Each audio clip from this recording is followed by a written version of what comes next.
উদ্বোধন হতে চলেছে বহু প্রতীক্ষিত নসিপুর রেল ব্রিজ।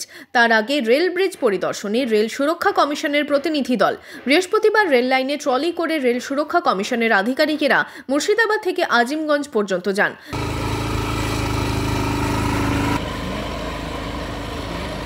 তারা খতিয়ে দেখেন নতুন পাতার রেল লাইন, সিগন্যালিং সিস্টেম, সেতুগুলির সুরক্ষা প্যারামিটার থেকে ব্রিজের ওভারহেডের সমস্ত কিছুই। উদ্বোধনের আগে ব্রিজ দিয়ে শুরু হয়েছে ট্রায়াল রানও। সিআরএস এর ছাড়পত্র মিললে আনুষ্ঠানিকভাবে উদ্বোধন হবে নসিপুর রেল ব্রিজের। এদিন সকালে ওভারহেড ইন্সপেকশন করা হয়। স্পিড টেস্টের সার্টিফিকেট মিললেই নসিপুর ব্রিজ চালু হবে বলে জানান শিয়ালদা ডিভিশনের ডিআরএম দীপন নিগম।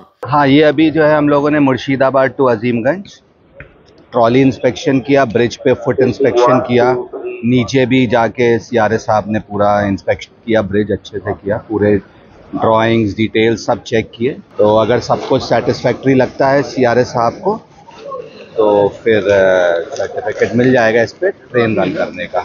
এদিন ডিআরএম এর সাথে দেখা করেন মুর্শিদাবাদের বিধায়ক গৌরী শঙ্কর ঘোষ। তিনি জানান মার্চেই চালু হবে রেল ব্রিজ।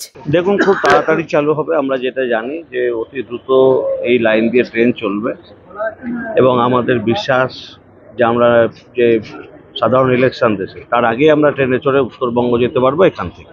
প্রায় 10 বছর থমকে ছিল সেই কাজ 1 বছরের মধ্যে সম্পন্ন হয়েছে। মার্চেই চালু হবে এবং আমাদের বিশ্বাস ভোট ঘোষণা হওয়ার আগেই ট্রেন চলবে।